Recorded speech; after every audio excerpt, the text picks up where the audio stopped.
Nnamdi Kanu's parents' burial unites the Igbos and their South-South neighbors.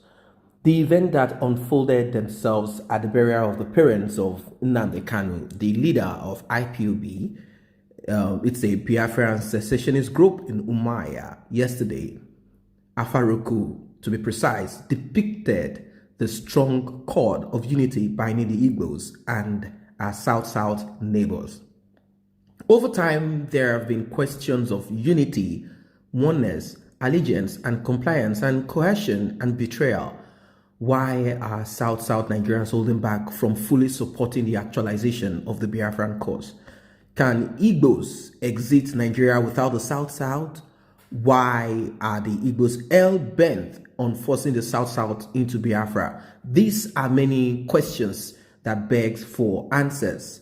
These questions have been raised in different sectors, different regions, different areas, and amongst people that are from that region, the southeastern part of Nigeria, which is called Biafra. There are some people that are not in support of the Biafra secessionist ideas, not because they don't want to break away or not because they are comfortable or happy with the way things are in an expired contraption called Nigeria.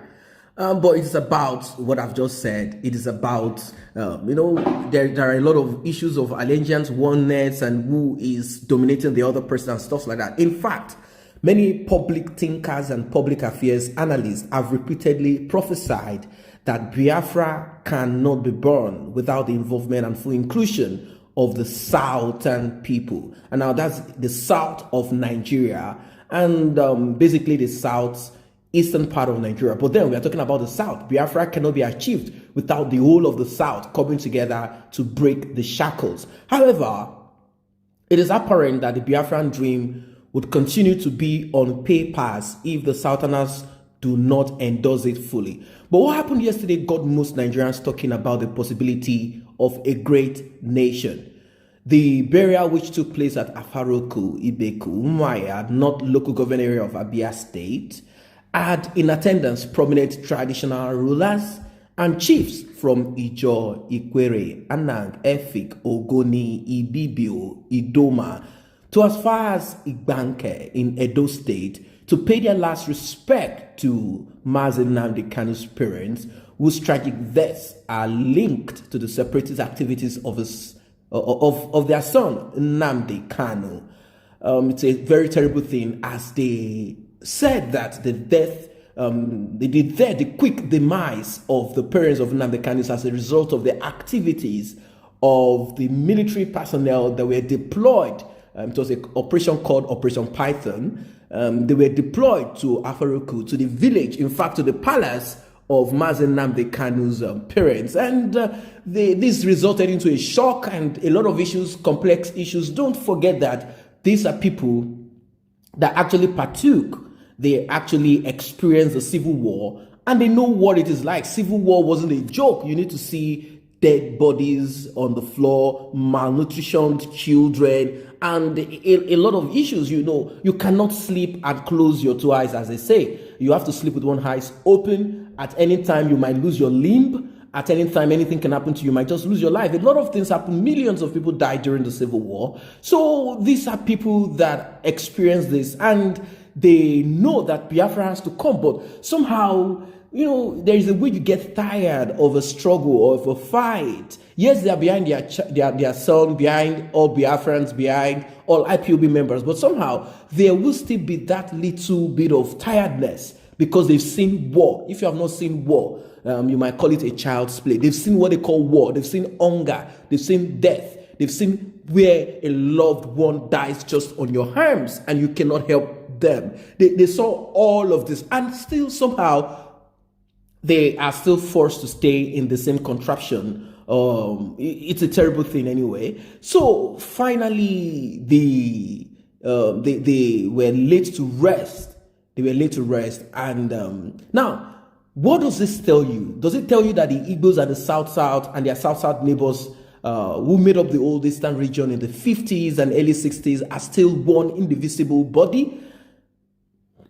Do you think with this, it's a sign that Biafra restoration must come, or are they just paying courtesy visit, or are they just trying to pay their own homage, last respect, and it's just that, or they are making a point by coming, attending this burial ceremony, this very sad burial ceremony. You know, the aftermath of the Biafran War and the creation of the 12 states in 1966 to balkanize the people of the old eastern region fought dirty to divide them, but in all, you know, the nose and the eyes are perpetually brothers. When the eyes cry, the nose cries too, and that's what they say. So you know, when you look at all of these, the breakaway and creation of little states here and there, was it restructuring? Was that a form of restructuring to allow each state have their own self, as in, you know, have their own personality, create a personality, a persona for themselves?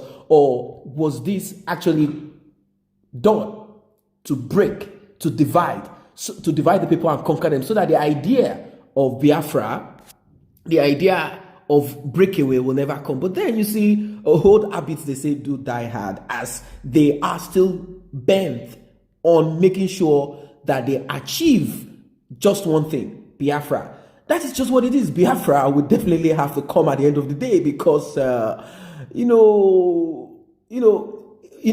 is this saying there among some people claiming that Biafra means that they don't want to have anything to do with the rest of the people that want to remain and call themselves Nigerians, as people call the Nigerians. You know, that is not the idea of Biafra. Biafra is not to cut off and stay as a tree in a huge forest by themselves. No, it is actually, let us determine our own pace. Let us determine our resources. Let us determine how we go around and run our economy. You know, that is just what it is. It is not about just a kind of fight with the rest of the people. So I think the breakaway of Nigeria lies with the south of Nigeria. The south of Nigeria have to come together with one voice, and let us throw away the Yoruba. Is Yoruba. You know, some people repeat some words and you kind of look at them because many of them lack understanding. Is Igbo, hear words like that. Is Omona. That one say is, they have different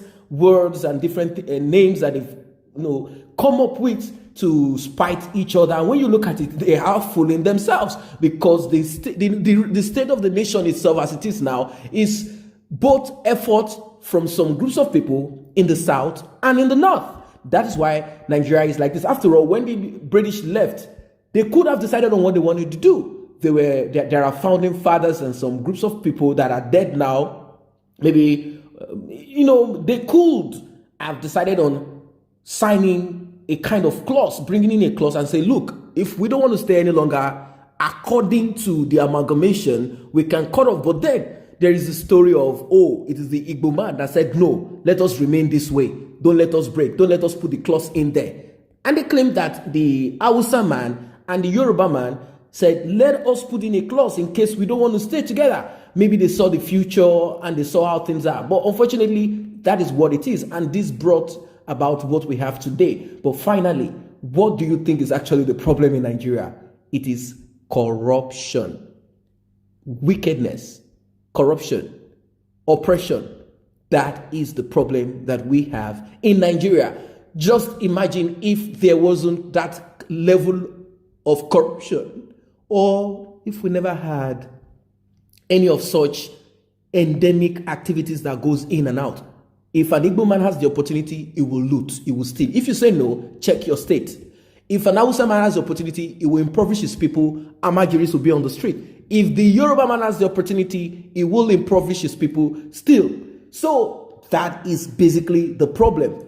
It is not just because we have the one Nigeria, but then people have now looked at it and they realize that for us to have it properly structured, we need to divide, because as it is now, it will not work. You cannot tackle corruption with the structure and the way Nigeria is at the moment. So guys, that is what it is for now. If you are not a member of this channel, we can grow it together by you tapping on the subscription button and the red notification icon bell below. It will alert you whenever videos such as this are uploaded. And if you are already a member of this channel, I say a very big thank you for the support. Thanks for stopping by.